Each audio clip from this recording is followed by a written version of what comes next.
The initial name for the film was going to be Ring Them Bells.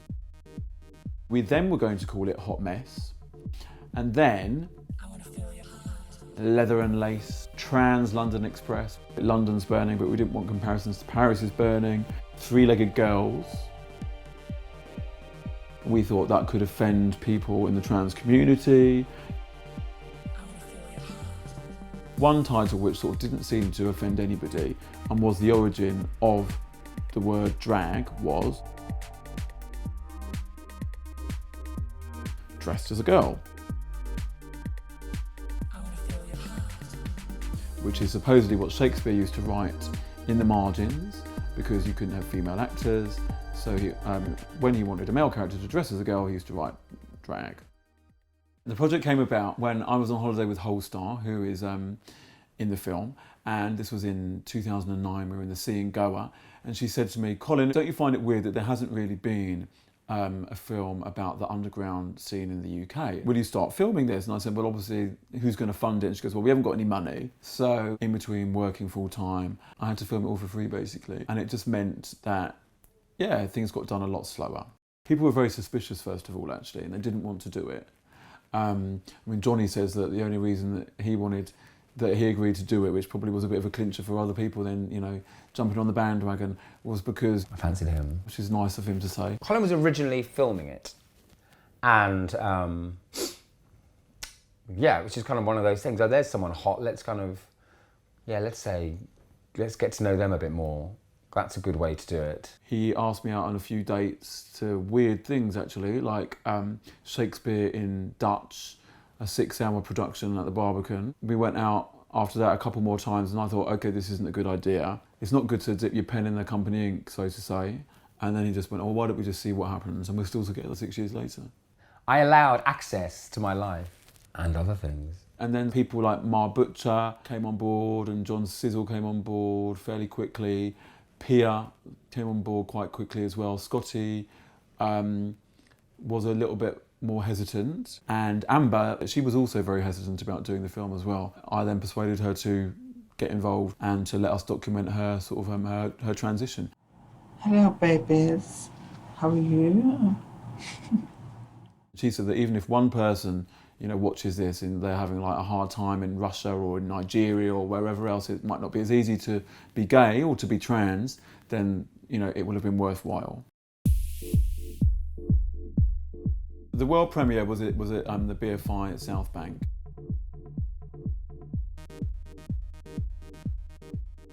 And it was the first time that we'd had the film playing out to such a large number of people, a lot of whom know the people in the film as well. We're looking forward to seeing the film and we wish Colin the best of luck and hope he does well. That's my mum and dad. They only watched a little bit of it first of all, so this will be interesting to see if they make it all the way through. Without walking out. They won't. No, my parents didn't walk out. My parents are quite religious, actually. Cheers, people. Part of the institution now. We're literally going in a minute, and we're in the green room, and it's all good. And we've been signing things, and yeah, I've got my ticket, and now we just wait for the carnage. Nervous? I'm a bit nervous. I'm a bit anxious. It's a bit revealing, this movie. I don't mind. I don't mind it being out there. I just don't really. I'm not relishing the idea of being in the room with everyone else watching it with me. That's the thing that's making me anxious. It's not about vanity. It's just a bit. It's very emotional. This movie. It's not Spice World, the movie. Put it that way. I'm not nervous because I'm just me, and that's what I've been doing for the past 6 years, and you know, hopefully people will like me.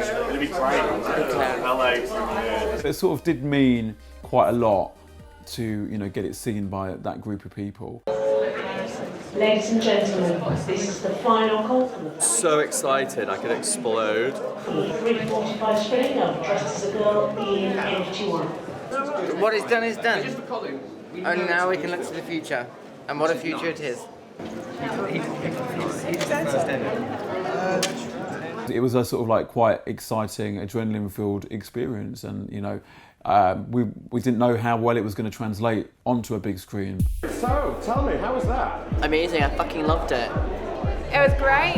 It's just really enlightening. I really enjoyed it. I think it gave someone like me an insight into a world that I don't know about, and I felt more like I'd be welcome if I went and hang out with them. When you get so involved in their stories and what's going on in their lives, it's amazing. Yeah, I loved it. I thought it was really touching. This isn't just a film for now, but it's a film for the future. I laughed, I cried, And it's a lot more deep than you think it's going to be. And the soundtrack's amazing. I found it full of equality and love for one another, and a bit of bitchiness as well, you know. There's always a bit of bitchiness in this business. It was quite an experience, but let's go for the party now.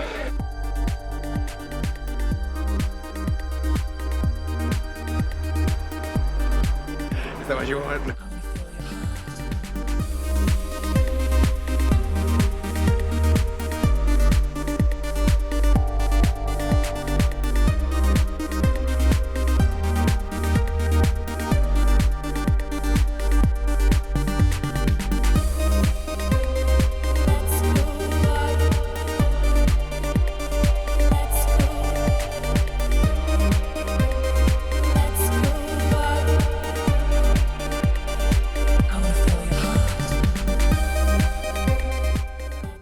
Great to be at the premiere of the film. It was like felt like it marked a moment in the history of the scene that had been documented, and I think it marked a moment of its continuance, and it was a testament to the fact that London has a very thriving queer, gay arts sensibility and scene, and isn't dying and isn't under threat, and is peopled by very passionate characters and has a lot of support. Dress as a Girl is a brilliant snapshot of the alternative drag scene in East London.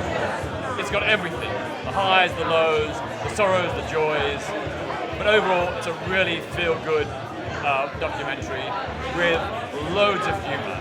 And if you're not familiar with the drag scene in London, this is a brilliant, brilliant eye-opener to what the alternative scene is like. And you can't help but really feel empathy for the characters, the people there. Their stories are so powerful. They're tremendous examples of triumph over adversity. Everyone really liked the film, actually, which was a bit of a relief. Nobody told me, anyway, that they didn't like it. The cast liked it. A lot of our peers on the scene liked it. Did you enjoy the film? Yeah! Yeah, me too. I think the film's great. I've always thought the film's great. The final product has got a really great narrative. He's kind of captured the essence of the characters in as much as he can with the amount of time that you can give to each of those characters, given how many, 400 hours of footage, down to an hour and a bit. Right, we're going to have some live entertainment for you now. Some people have said, oh, why isn't there more performance? You know, some of the cast members, Jonny included, actually said initially there should be more performance, but I suppose they would say that, wouldn't they? Because they're the performers. Look at me! You know, they wanted to see their mates there, they wanted to see themselves there, they wanted to see, you know, like all the people that they know and love performing a little bit more. I want you to look at me and clap your hands because I'm coming over. I'm going to sit on you. You're getting left onto a front running. Here we go. It would have been very easy to have fallen into the trap of just doing a home video for the scene. I didn't want to do that. If people like the performers, they can always go and see them in person. They're all still alive. They can check them out on YouTube. Go with it, babe. Just go with it. Hopefully there's enough in there which you know, will whet people's appetites. If I could talk to my shoes, they say. Just think about it. If I could talk walk to my shoe.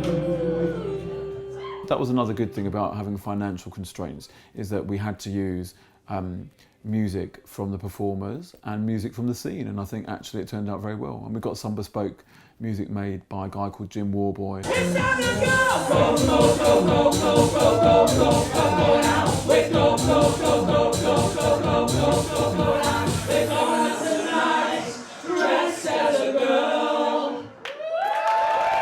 People who are sat down over there, come up, come and watch this. Because after all, you've just spent an hour and a half watching us talking about being raped as a child. It's an installation sound piece that I've created for you all this evening. It's performance art. And the characters are naturally funny anyway. So even if they're talking about something like HIV or, you know, going through transition or whatever, they'll still do it with, you know, acerbic wit. So I think just that's the way that they are, that's how they cope with things, and I think that's great. Obviously, trying to strike a balance between humour and emotion, yeah, it is quite hard to do that. You want people to laugh, but you also want it to go a little bit deeper than that. Cut. I don't think it goes too deep. I think it's hopefully just about the right mix.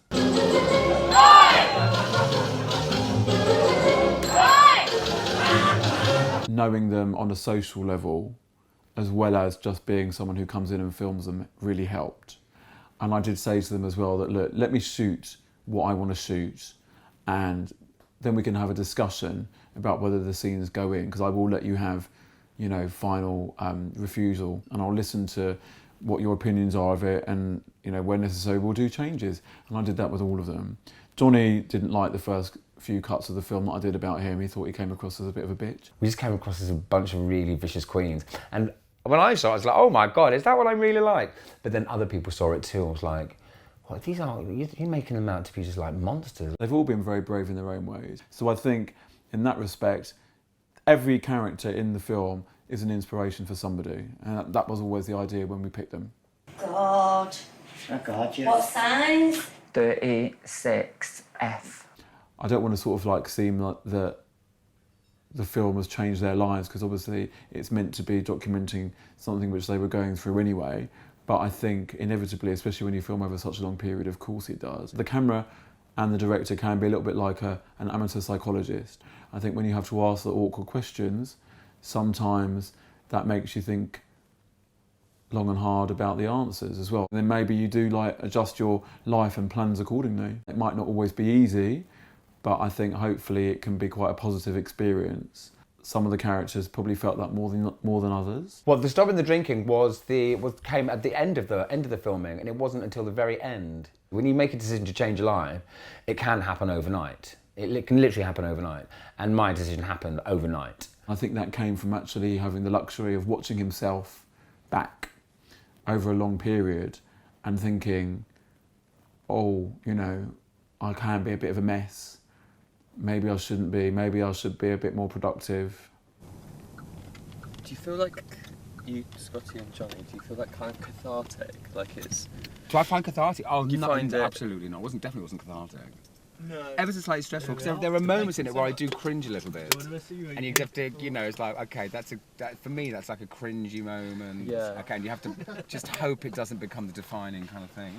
Yeah, of course there are little bits in the film you cringe at, because, you know, they're moments of they're what you're like, actually. If they weren't cringy, then they wouldn't have been real. If you can look at it all and go like, oh, everything's great, then you must have been kind of putting it on. But if they were able to catch a moment which was honest, then you're caught off guard. They're the kind of cringy ones. You're like, oh my God, I can't believe I did that. I kind of cringe at the beach scene a little bit. I kind of cringe at the scene after the beach as well, when I'm really over-enthusiastic about giving up drink. It's a big cringe, like, God, that's what you're like when you first kind of like sober up. Don't do drugs, stick to drag. I'm very pleased that I've done an independent film. I think the most difficult thing about the whole process was doing it without any money. It's cost me probably, personally, if you include like, you know, my own time at industry rates, probably about 140 grand. That's how much films cost, and the whole thing has probably cost about upwards of 200,000 to get it to this state. And that is with, like, you know, out paying location fees or paying the performers. I would do one again, but I'd like to get some sort of funding. I think it's quite draining to have to do it without any funding. That's what I've realised. I think it's been really good for the scene. I think it's look, like, you know, it's like there was always fire underneath it, but I think it's definitely kind of, you know, it's an extra boost when people get off their arse and do stuff that is premiered at the BFI and do stuff that is seen and applauded and talked about by, you know, hundreds or thousands of people. It boosts what you're doing. You know, recognition is important because it kind of gives you affirmation that you're not just fucking around. Hopefully it's just going to be like a record of the scene at a special moment in time. That's the idea.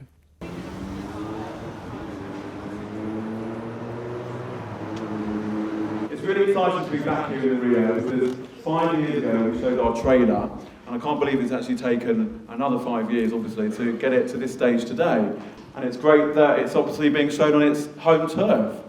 Yes, it was a big success, and as a result of that, we're now about to sign, well, we will have signed by the time you hopefully see this, with a distribution company, and then the aim is to do a tour around the world with the film and hopefully get it seen by as many people as possible. I was very proud of what Colin had achieved. Proud in, you know, the fact that he had made the film. I was proud for him. It was his moment. When you're sat in a cinema and you're watching the finished product go out with, you know, friends and family and some people that you don't know, and they're laughing at all the right bits and, you know, getting emotional at the right bits and even maybe bits that you didn't expect, it's very rewarding, yes. And to hopefully have created a document which people on the scene and the performers themselves embrace and will hopefully be out there long after we're all dead is also very nice to know, if it's true.